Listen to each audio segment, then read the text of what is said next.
But don't go away. So at this point, we're going to move to the... I don't know why Stephen is going over there, because he's going to be asked to come straight back down again. Along with all the rest of the speakers, we're now going to have a panel discussion. Now, you've heard them all talk quite a lot. They all like talking. They can talk some more if you really want. But we would very much like to make this as interactive as possible to get your thoughts on what you've heard during the day. Similarly, we'll try and monitor anything that's being said in the chat by people online and to answer and to address those issues as well. So to kick things off, maybe I can go to each of the panel members in turn, so starting with Reecha here, to talk about maybe a short-term and a longer-term priority based on where we are now to making the most of both these new data environments and opportunities to investigate effectiveness and comparative effectiveness using those environments. And don't forget to speak into the microphone. So short-term, I think I'd have two. One is to build up our intel about doing or performing these methods across a range of questions within the SDEs, and to do it in anger, to begin to convince guideline groups and regulators of the robustness that the real-world evidence can contribute to clinical decision-making, particularly where there are no randomized controlled trials. Another short-term goal, I think, would be to identify, particularly in England, as I alluded to before, is where all of these data sets are. And then longer term is how we begin to make these data sets, medicines data sets, available so that they can feed into platforms like the NHS SDE, open safely, so that we can begin to perform these as routine. Will? Can you repeat the question? It's about a short-term and a longer-term priority to develop the area. Okay. I mean, speaking specifically on vaccine effectiveness work and potentially other effectiveness and evaluations for different medicines, short-term, we need to secure funding to be able to continue to do some of this. There was a whole bunch of funding that came in through as a result of COVID that allowed us to work on these on COVID vaccine effectiveness for sort of 2 or 3 years, and now we need to secure more funding to continue to do the work, make the methods and approaches we're taking more generalizable and effective, so we can rapidly deploy them from questions. And as you know, we're working on securing funding to do those things. And then long term, I think it's in thinking of open safely that there's all this great work that's been done, taking advantage of the support that open safely provides for reproducibility and transparency. And I think capitalising on that to make sure that those methods can be used across the entire population for a whole range of different treatments and diseases in a way that can be reused across different disease areas and across different treatment areas. I think we're still not there yet. The vision is there, but the ability to secure support to make it happen in a way that can be trusted. So treatment coverage is easy. You just have to define. It's not easy, but you have to define the treatment and the eligible population, and then run it through the machine. You can see how things have changed over time. Safety and effectiveness is much harder, and to an extent you can automate the ascertainment of the ingredients you need in order to answer those questions, but you can't really automate the causal design because there's such subtlety in how you set up the questions and answer them and deal with all the sort of different intricacies. intricacies of causal inference. So, and turning that into a machine is, I think, a useful end goal. It's possibly impossible to get there because there is this incredible complexity, but moving towards more automated systems, or at least more efficient systems, so that we can answer questions very, very quickly, I think is a really useful thing to aim towards, regardless of how realistic it is that we would actually get there eventually anyway. Thank you. Reecha. So I think a lot of both what Reecha and Hulme said, I agree with. So the other two things, I think it's very new learning in terms of how you work in a secure data environment and how you work with 55 million patients' records, and there's still a lot of learning to do about efficient analyses of these data. It's still a long way away. And the other one is more of a patient and public engagement. There's a huge change in infrastructure in analysing unconsented data, and we need to make sure we're bringing the patient and publics along with us, because there's multiple NHS England platforms at the moment that do involve private companies, and we need to do a much better job in communicating the value of these data to patients and public.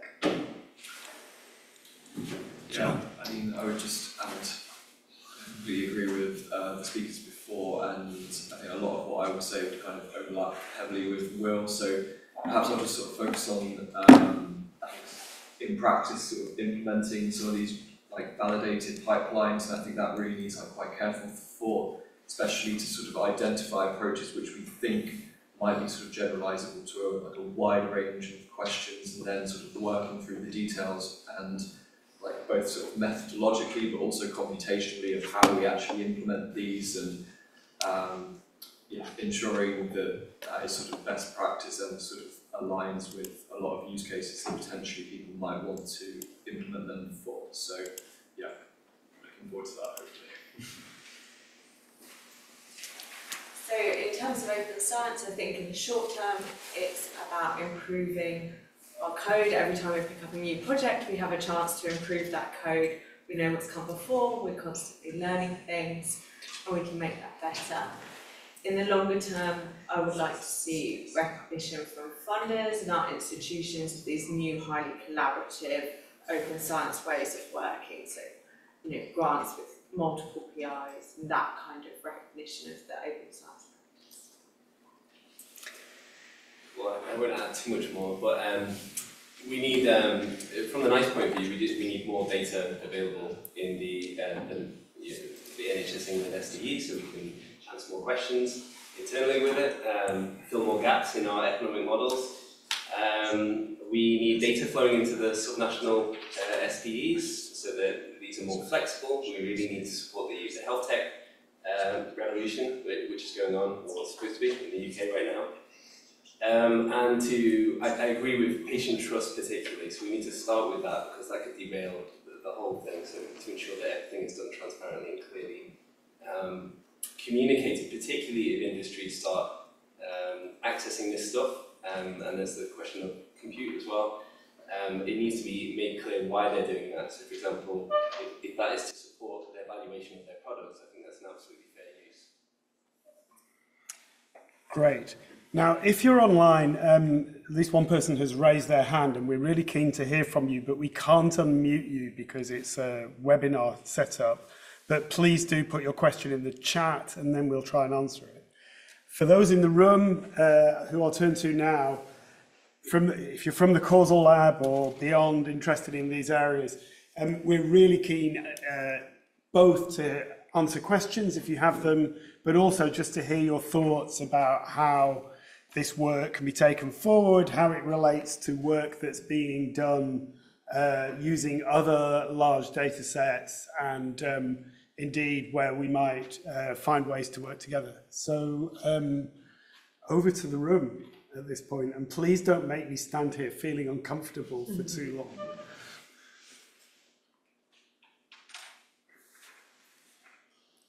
This is a really great session. So I mainly work in randomised trials, and I still worry when I'm doing analysis in quite a good system for data that I'm going to make a mistake. And I've got randomisation and I've got a great data system. So I just wonder wondered, like, where do you feel that you could be making like the biggest error? Because I see, like, you got different results depending on the methods that you've used. So I guess I just wanted to hear your thoughts on what you worry about most. If you're okay to answer that. I think data quality is observational in the electronic health records. These are collected for research purposes, and I think we need to do a lot more in ensuring the quality of the data that we're using, especially I mean, I agree with that, and just thinking more in terms of where we might be making mistakes, that if we're using electronic records to characterise patients based on clinical events, hospital visits, whatever it might be, that doesn't necessarily mean that we've captured what we think we want to capture. We might not realise the way in which a certain code is being used in practice because we just don't have access to knowledge on the ground about those sorts of things, or we haven't done this sufficiently detailed preliminary investigations to understand how all those things are working. And we try, and all of us understand the importance of that, but to do that comprehensively in a way that covers every single potential hitch or misunderstanding about the data that might occur is a huge undertaking. And we need to get better at, or we need to prioritise that sort of work, and the sort of work that just isn't really credited in academia. You're not emulating trials and making these amazing discoveries. You're doing quite boring work that's vital to make sure that the end product is trustworthy. And there's still huge amounts of gaps, and yeah, that's exactly where the mistakes are most likely to be. I might, if I could offer an answer there. I mean, I think there's, so we've talked a lot about target trial emulation and methods that underpin these analyses, and that's really important and hard.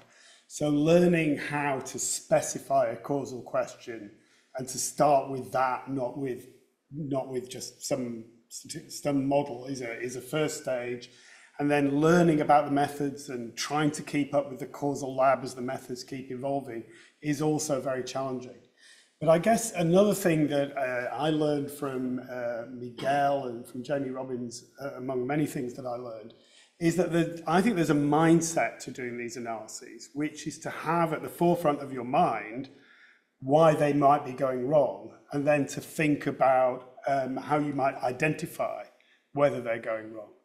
And in our most recent analyses on vaccine effectiveness, we've really looked carefully at non-COVID outcomes. So, for example, I mean, and it's very difficult to think of a true negative control outcome for vaccination, because if vaccination prevents a common disease, it might have all sorts of benefits on non-target outcomes. But we, for example, have looked at effectiveness against fracture as something that shouldn't be plausibly strongly influenced by vaccination. And as Will focused on during his talk, we tried to make sure that we weren't seeing effectiveness immediately after vaccination, because we don't expect effectiveness soon after vaccination. And the more general point is that in doing these analyses, to be trying to think about why they might go wrong and how they might go wrong and how you might address that is a really key part of doing a high quality analysis that aims to make causal inferences, I think. Can I add just about triangulation? So no one study is going to answer this question, and I think Stephen's presentation really nicely showed that they're not considering just one study at a time. They are looking at evidence from lots of different sources. So of course we should try to do our study as best as we can, but it's not the only thing that's going to inform whether the treatment is pursued. Just to very quickly add, I think we need studies that go wrong as well, and for it to be documented really clearly, especially for our kind of national data assets. So we need these kind of pilot studies, and for that information then to be shared. Other questions and comments?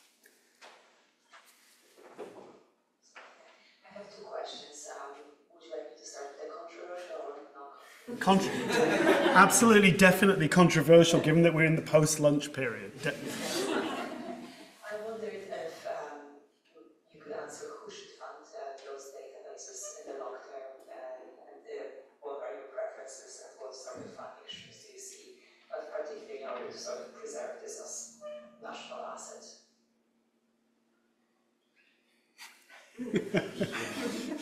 I mean, I think, firstly, I think the UK government has recognised that this is a huge asset for England and the UK, and they definitely want to see benefit from that. So I think it has to come from the NHS and it has to come from the national government, because there's lots of benefits to this infrastructure, not just for research, but service delivery and planning and a lot of the things that Stephen talked about, but more broadly in terms of commissioning. And then I think academia does have a role as well. I think we haven't been paying for data, probably in terms of our funders, it's to some extent, and I think there is a role for academia as well in the academic funding institutes. Will, I wonder if you want to pick up something that we discussed briefly earlier on. I mean, there will be interest from industry in accessing these environments. And we were talking about aspects of the environments that might make us confident in the analyses that are then done, understanding that there may be commercial interests involved. Do you want to say something more about that? Well, yeah, I mean, just take a step back. The way that Open Safely was, so researchers didn't pay at all and still don't pay for access to use the platform for research. That's not set in stone. That might change in the future. I don't have any opinions on that. I don't have any knowledge about what their plans may be in future, so I can't talk about that. But it's not a fixed thing. And certainly, if the sorts of people who come to use the platform go beyond academics and beyond government agencies who are using the platform, you might, like pharmaceutical companies, you might expect that they should be paying to use what is essentially a public asset. But of course, as much as there might be a huge amount of skepticism of research done by pharmaceutical companies behind closed doors, but when you're using Open Safely, that is impossible. Everything, absolutely everything, is publicly documented and audited, and you can recreate absolutely every element of the research that's happened. So if you're cynical about the pharmaceutical company, and I'm not expressing any opinion on that either way, then Open Safely is the perfect place to make that happen, because they're forced to show their hand. There's nothing they can do in the environment without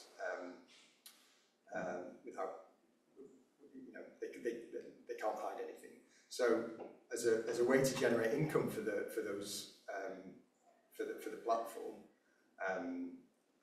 pharmaceutical companies or any other sorts of companies, for profit companies, then that is a potential model that might be acceptable to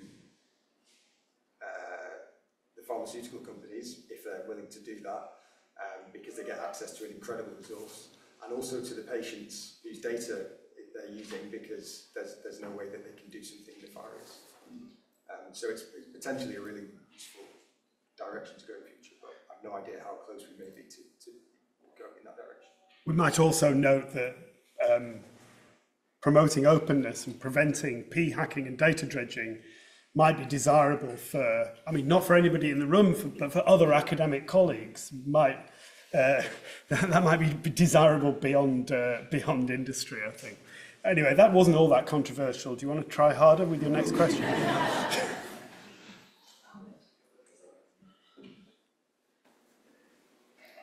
I think that kind of answers a couple of ideas, but I think maybe just to push on a bit more, let's see if I can.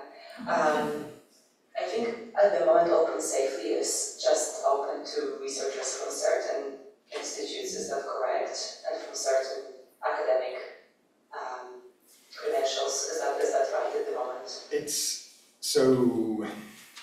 open. things have changed since 2020 in April. April 2020. Initially, it was the Bennett Institute, London School, and well, that was it. That was the people who were working on it. And then within 6 months, other research groups came along, including Bristol, and that was a sort of soft opening to external groups. While we essentially tested how it would work with having other users use it who weren't completely familiar with the platform and working right in the coalface of the development of its development. And then it was expanded to other groups based on applications to use the platform that had to be COVID-related research, and there had to be some demonstration that there was competencies in the groups that were doing the research. By the way, we had no, or the Bennett Institute and Oxford had no say over who was being accepted. That was all NHS England made those decisions on who could use it, on which projects were accepted to be used. So it's not that it's restricted to a specific group of institutions, it's just those are the ones who applied and those are the ones who are successful in using the platform. There's a limit to the number of people who can use it because there's only so much compute that's available. And we did focus on academic and government agencies at that first sort of stage. Now we've got more secure funding to open up to a greater set of users. And the only restrictions really are that I think currently analysts have to be working in the UK in order to access the secure environments. That doesn't mean that, for example, US researchers can't develop code on the dummy data that's provided, and all the sorts of design decisions and other elements that go into a successful research project. There's a huge amount of work that can be done completely remotely without having to be in the UK. And you can even click the button externally that goes off and runs it in the server. The only thing you can't do is go and look at the summary results in order to determine whether you've got sensible data and if you want to get them output checked for release and so on. So there's only a very small component of the open safety workflow that's restricted to UK or people in the UK. That might change in future, but it's not. I don't think it's something that prevents non-UK researchers using the platform now. As long as you have a collaborator in the UK who can do that work for the small amount of work that's necessary to do in the UK for you, it's open to everybody. We should probably also note that the NHS England secure data environment, the other environment that Rachel described at the beginning of the symposium, which was developed by the British Heart Foundation Data Science Centre and Health Data Research UK, has assembled a very diverse set of users from across the UK, and is very proactive in inviting people to participate in protocol development and in circulating draft papers and inviting comments on them. So for the other national environment in England has got a pretty diverse user base. Both Open Safely and the NHSE SDE, I think, will move to non-COVID permissions during 2024, and then it'll be really interesting to see the diversity of users in each environment following that. Reecha, do you want to say any more about the sort of users in the NHSE secure data environment? I'm not sure I've got much more to add, just to say that they, as Jonathan says, they are pretty diverse, so from researchers, academics, healthcare utilisation, to understand exactly how we can use these data to inform multiple pathways. So yeah, I think it will continue to grow, and I think it also speaks to Venecia's point around open science, and actually a really different way, in a really exciting way, to begin to work with other researchers across boundaries that used to exist, but they don't exist, and maybe COVID has helped us do that. And I think the other thing that the BHF Data Science Centre has done really well is the patient and public engagement piece as well. So every time you put a protocol submission in, there is a member of the public who will review your protocol as well and give you specific feedback on how that relates or how that should be communicated with the public. So that transparency is actually really useful. You talked today about how crucial it is for the infrastructure to support causal inference and other use cases that we want them to. I'm curious to hear a little bit about your experiences with the O-body data model in particular.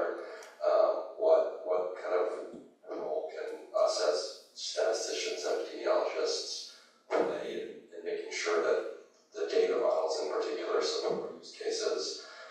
And then also as we look to the fire stuff here in the US that is being pushed, if you have any experience with that as well, I'd be curious. This is going to be tough for us. Anyone going to take this on? Come on, help me out. Rachel. I can talk to it a bit. So I am academic lead of one of the subnational secure data environments that are currently in development. And so we have, and Stevens and NHS have declared OMOP as the common data model that we're going to be using across the secure data environments. And I think we're very much in the very early stages of adopting an OMOP model, especially in our region in particular. We're still curating data assets. It's still a very messy picture, just bringing the data together within hospital trusts. But we are striving to get to that point. I mean, other examples I've heard from is that it is very useful for international collaboration, but when you want to know something very specific about your region, I mean, it's a common data model. It's going to simplify what you have available to you, but we very much want to learn, and it's something that's very much in our future. I don't know if anyone else has had experience with OMOP. I was only going to ask this, so I haven't had first-hand experience, but I wanted to ask you. Is it another case, would you not still have the best of both worlds? So you'd have the kind of OMOP mapped data as well as the kind of the rich data? So my, again, very beginner understanding of OMOP is it's quite a dynamic model, and so it's not a case of, for example, like a clinical code, SNOMED code that has a very clearly defined remit, but it's quite dynamic, and it's still a work in progress, which requires a lot of collaboration across different groups who are using the same common data model. And it takes a lot of resource. And what I've heard is that it takes up to 6 months to get specific outcomes of interest. So it's time consuming, it's resource intensive, and I think the end game is brilliant, and it's where we all want to go, but I think we still have a few more steps before we reach that end point. So I'm going to tell you a few of the questions that have come online. And the first one, for any of you really, what are the short-term and long-term priorities of the panel to develop more collaborative efforts between the UK and the USA? Miguel in particular mentioned Veterans Administration data, which seems an excellent place to start in developing collaborative efforts, although it also, the question says, may you provide unique challenges to overcome. So, how to promote collaboration across international boundaries? Just very quickly, just because everyone's looking at each other. So we do actually use US data in those scenarios that I mentioned. So it's sometimes we just simply don't have good quality data to form the external control arm, perhaps to a single arm trial. In a rare disease situation, you have some very well-funded data sets in the States, such as Flatiron, which are on hand and can provide rich data which might be able to do that. It's a less than ideal situation. I think we would always prefer kind of data which was closer to home, but I think one of the things that we need is increasing kind of benchmarking studies which can show in specific disease areas how similar can we expect outcomes for patients to be, and how transportable these data from across these settings, and what are the factors that matter which affect that transportability. Stephen's got to what I was going to say about replication. I think is the most obvious, so conducting a study in the UK and replicating it in the US. I think the methods, so there's lots of particular challenges that we've discussed about the UK data. You presumably have different challenges in the US data. but the methods development, I think, is a very common aspect that we both face, and there's no reason that that can't be a collaborative. Yeah, I think just sort of adding to Venetia's point there, I think specifically around, say, let's just take like the VA as an example, like we're working in these environments separately, but I think we're all experiencing similar kind of like bottlenecks and trying to understand where there are possibilities to either improve computation or alleviate some of these other concerns. I think is a key part of that sort of method story is the implementation of those methods. And I think wherever we can learn between like these settings will only benefit both. Miguel.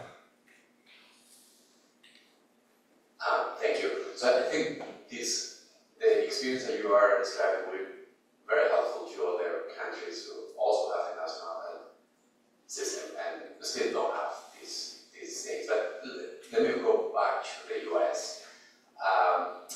So there's something here is known as CMS, as we are throwing acronyms at each other. So that's the Center for Medicare Services, and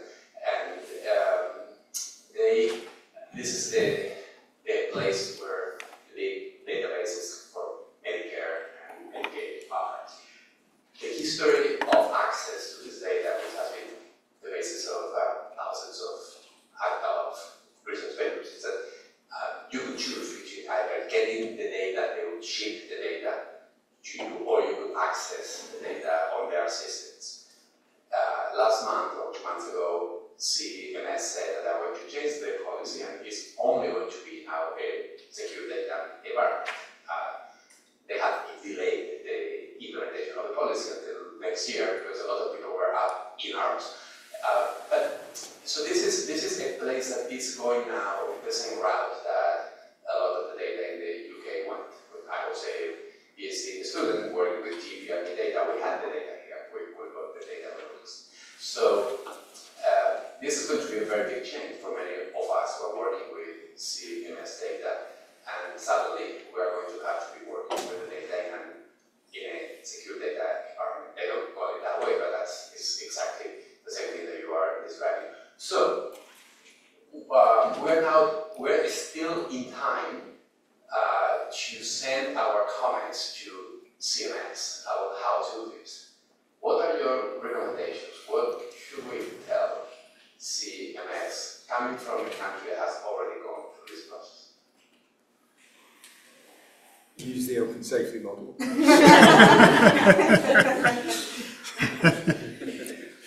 Well, if I could, and just to expand on it a bit, I mean, I tried hard to get Ben Goldacre to come because he articulates the principles behind the development of Open Safely so well. And none of us can do that in a way that he does it. On the other hand, he is sometimes guilty of glossing over the difficulties.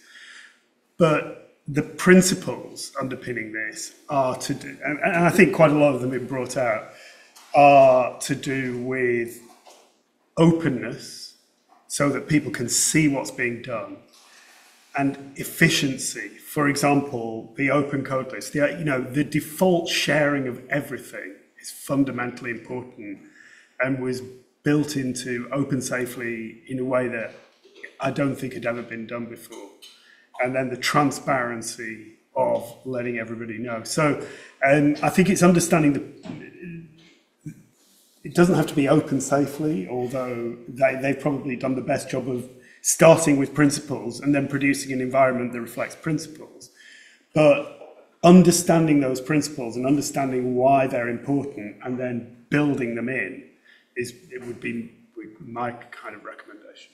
Will you write a letter to CMS? I think Ben will write an encyclopedia. And there's probably just one other thing to consider, I guess, is some of the conversations we've been having over the last day or so is to think about what's coming in the future in terms of the methods that are going to be developed and the compute that's going to be required. Because what you develop now is not going to be good enough for the next 3 months, it's not going to be good enough for the next 6 months, it's not going to be good enough. So actually, we do have to think about a very long-term goal about how we are going to actually be able to deal with all these billions of rows and the compute that's going to be required for the methods that are going to come as well. Venetia.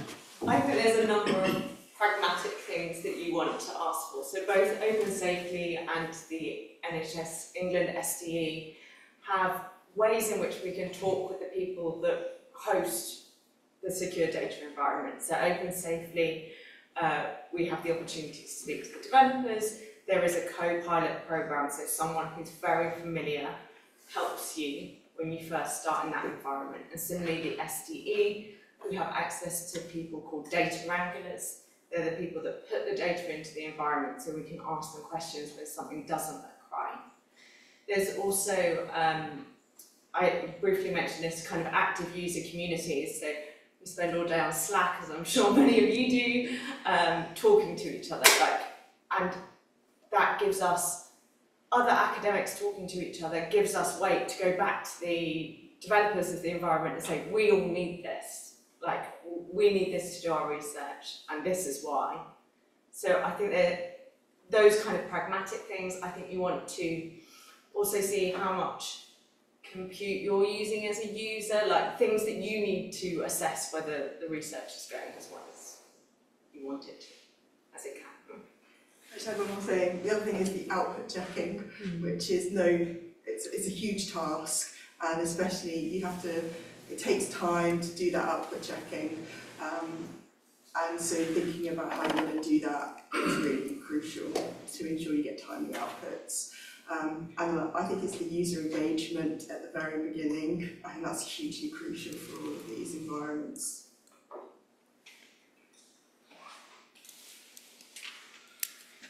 I want to tell you all that I really appreciated listening to you, so thank you. I made a couple of observations, one of which really surprised me and one of which didn't. The one that surprised me was that 20% of your hospital trusts don't have electronic medical records.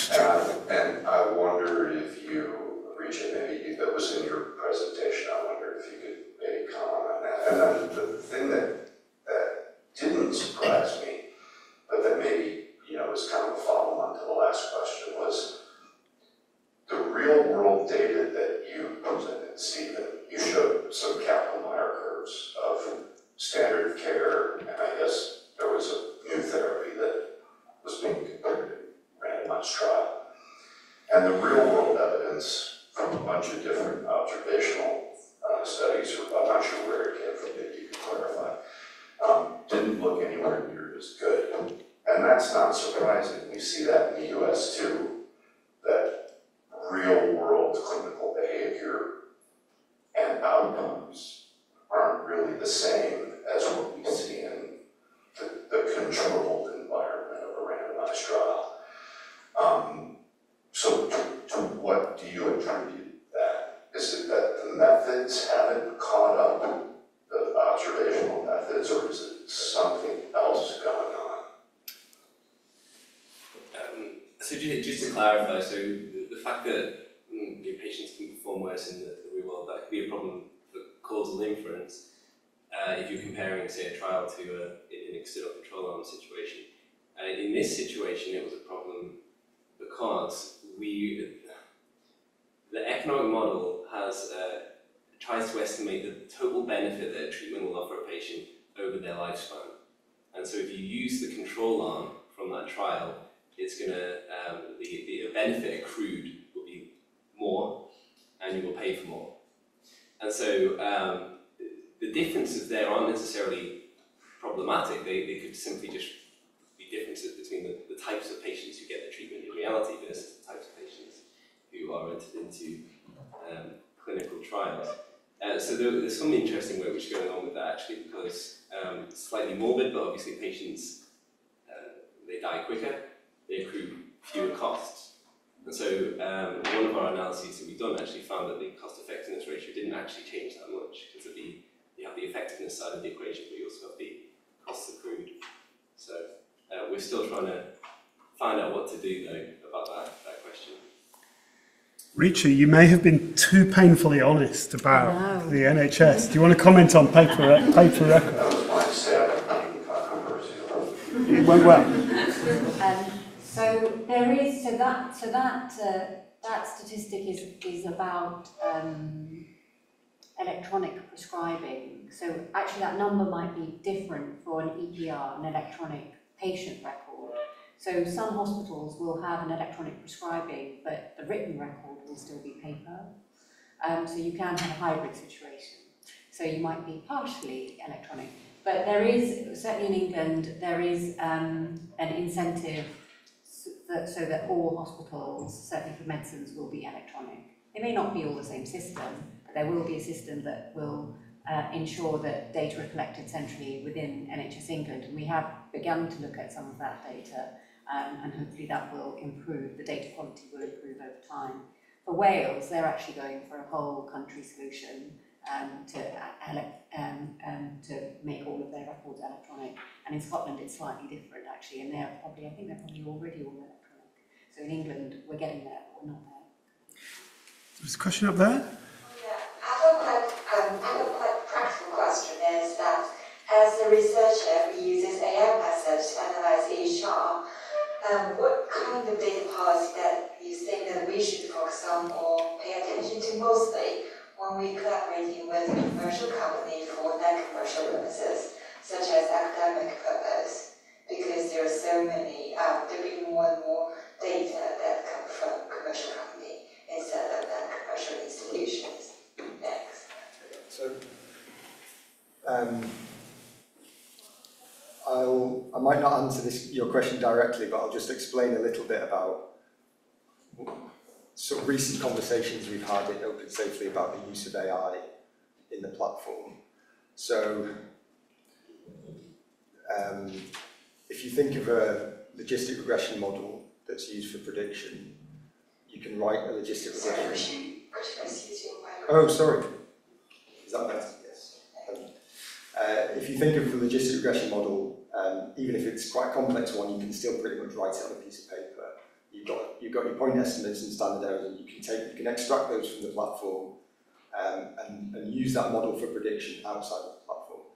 For more complex AI models, if you want to use that model externally from the platform for prediction in a different patient setting or in a different data set, or in a hospital for making deliberations about patient care at the point of care, then the Open Safety model basically forbids you from extracting that level of information. An AI model embedded, to capture an AI model, you've got a very large data set, a very large file, which is a black box in some sense, and in many ways the data itself will be in a convoluted way embedded within that file, because there's so much information that's needed in order to make a prediction. So if your tech companies or for-profit health companies, whatever, want to develop a complex AI model and then go away and use it and sell it, then the Open Safety model won't allow you to do that, because you just won't currently be able to get permission to extract the data, to extract the model, such as its complexity, out of the secure environment. We haven't thought in detail enough about what the privacy implications for such a model would be when they've been extracted. So, but if you wanted to use a complicated AI model to make predictions inside Open Safely, so if you had a complex inverse probability weighting model and you wanted to throw an AI algorithm at that prediction problem, but the outputs for that prediction and the use of that model would stay within the platform, then that would be okay. So if that was a use case for AI that academia or any people were interested in using, that would be acceptable. But we haven't yet got a system for being able to deploy complex models outside of Open Safety, and that's something that it would be great to be able to think about doing. I have no idea how we could tackle that problem and address all the sort of competing priorities in terms of privacy and usability and so on. But if you have any ideas, it'd be great to hear. Someone up here. They've changed their minds. In which case, Another question actually from earlier, which is for people to comment on the learning curve. Skills needed, we talked about Python specifically earlier on, but more generally, the skills needed to successfully conduct analyses in these environments and how long it takes to learn how to do it. They're all looking at each other. I'm an unreliable witness. I'm an unreliable witness here because I was using Open Safely from very early on, when it was in its early days and it didn't take the form that it does now. So it was harder to use back then. We've made improvements that make it a lot easier for users, not just to the way that Open Safely itself works, but in terms of how we express ideas in documentation and the support we're able to provide and all that sort of stuff. So I think if you're a competent analyst, there really isn't any barrier. There's no barrier that you can't overcome to be able to use the platform. In terms of whether you need to know Python, like I didn't know any Python when I started. I don't really know any Python now. I can use, so John referred to it earlier, the language you use to define the data set, the specific data set that you want to extract from the database in order to conduct your study. It's called Urkel. So the idea is that you've got this entire database sitting there in the secure environment.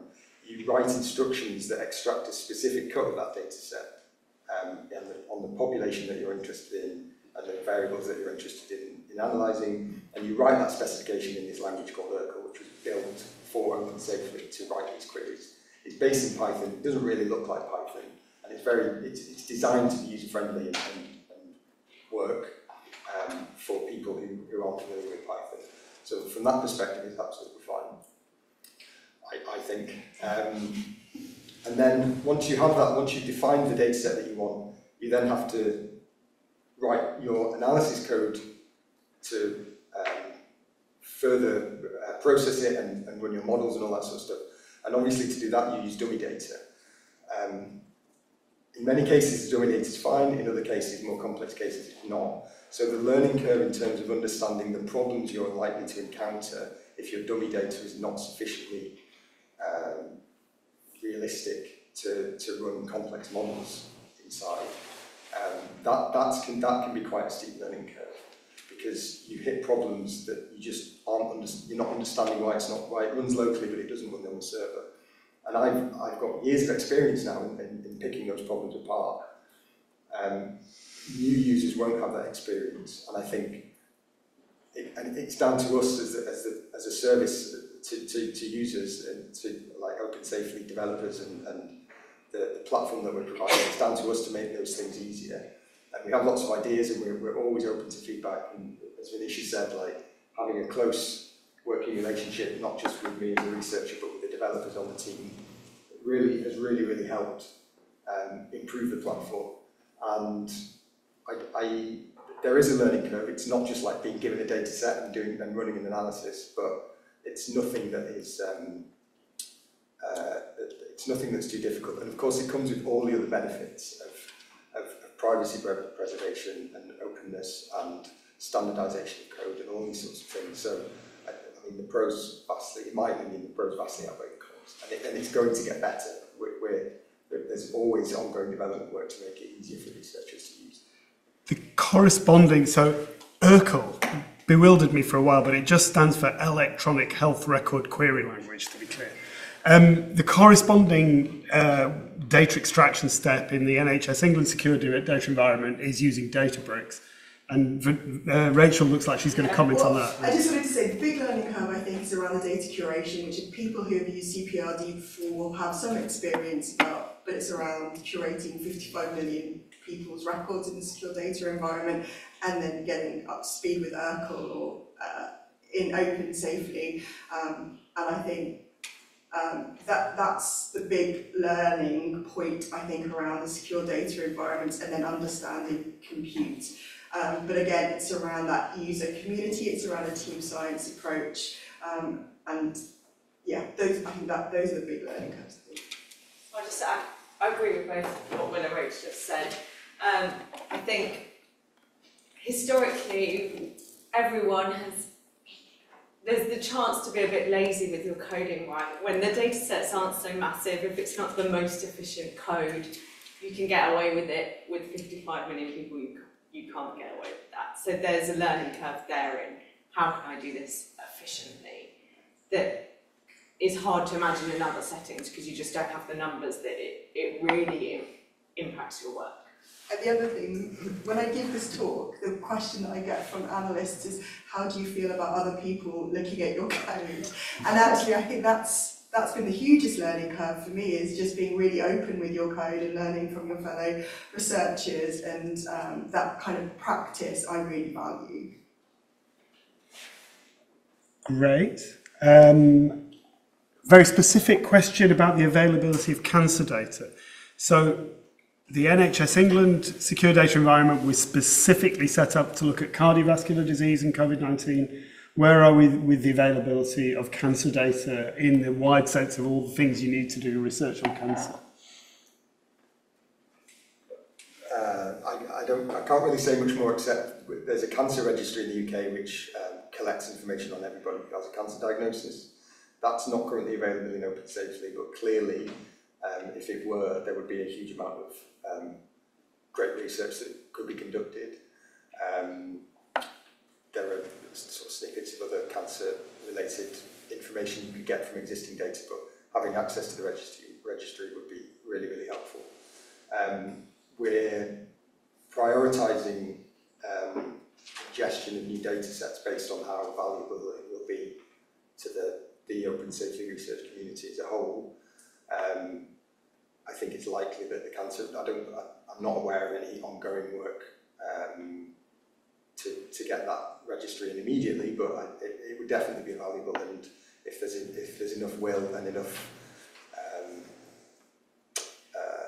like proposed research projects that want to access it, then we can make it happen. But we're working on being able to get better and having sort of more standardised systems for data ingestion. It's difficult. It's all basically been a handful of people within the Bennett Institute working on these things with incredible will and skill and relationship management with the relevant data custodians, and we're trying to work towards a more systematic approach that doesn't require, relationships to be managed in a sort of way that can sometimes be difficult. Reecha? Go for it. So the other, for the NHS secure data environment, BHF Data Science have a programme of work, and Mark Lawler leads another Data Can project which brings the cancer registry in and links that to the primary care and secondary care data as well. So that there's been a programme of work using the Data Can SDE, although I think it uses the same infrastructure. Yeah. So that is another programme that is going on in England as well. I guess it's just to say it comes back to the problem: where are the data? What's the provenance? So cancer, so SACT, so the systemic anti-cancer treatment therapy data set used to belong to Public Health England. Public Health England was dissolved, became UKHSA. Public Health England gave data to NHS Digital. NHS Digital was dissolved. And now it's going to NHS England, which is why it's in Data Can and not in the SDE. So it's all of that kind of process steps, which I'm sure in time we will get over, and the data will, but it's actually saying, where are the data? What governance do we need to put in place to be able to make the data available to all the platforms so that we can link them and then we can do the analysis? So it is just understanding where they're coming from. My grandmother used to have a saying about guests, that they're a blessing when they come and they're a blessing when they go. And we don't want to outstay our welcome. So we're going to, I think, stop soon. And so I will just invite the panel optionally to give each of them in turn, starting with Reecha, any final thoughts they might have. No pressure either way, genuinely. Because we're still within time, but then I think we'll close it out and Miguel will say a couple of final words. I would just, I guess... Microphone. Oh, yeah. I guess I'd just reflect on today and everything that we've heard and the questions we've been asked. It's a really exciting time. I think, you know, we've been exposed to some really cool methods that can really complement what we know, and actually using the data that is now becoming available, actually have a real chance to improve lots of patients' lives, even more than we have done so far. So I think it's a really exciting time. Yeah, I agree. It's very exciting. I think the main thing is that we're really keen in open safety anyway, and I'm sure other data environments, we're really keen to hear from people who are interested in using the platform, whether that's in the UK or elsewhere. So if you've got any questions about using it or want to know more, then just please get in touch. I mean, I'm quite happy to leave it short and sweet. I think Reecha said it it's really exciting time. And thank you for inviting us here. And yes, we're open to collaboration and discussing new ways of working. Yeah, likewise, I just want to thank everyone for the really interesting comments and discussions over the last few days. It's been brilliant. Kind of carry on the open science theme. Our code's out there. Use it. Tell us what's wrong. Nicely, please. Yeah, use it. Share yours so we can use it. Don't be strangers. Stephen. Just to say the data vision is tremendous in the UK. The potential is huge, and so I'm just particularly excited to see where we go and what we can do with the data assets, the special data assets that we have in the UK. And apart from that, I just want to really compliment my co-speakers. It was worth the trip up just to listen to you all. So thanks for coming out. There's one more question from the chat, which is about UK biobank and linkages not yet being complete for primary care. So for those who don't know, UK biobank is a cohort on 500,000 people that has full genome-wide information, and they've been followed up for a long time. I think it's fair to say that the discussions over primary care linkage have been a little fraught and are ongoing, and I don't know where they're going to end up, really. But yes, that's been a matter of some controversy. I'm going to hand over to Miguel, having just to echo what all the panel has said. Thank you so much for your attention, for the invitation, and we look forward to ongoing work with lots of people in the room. Thank you very much.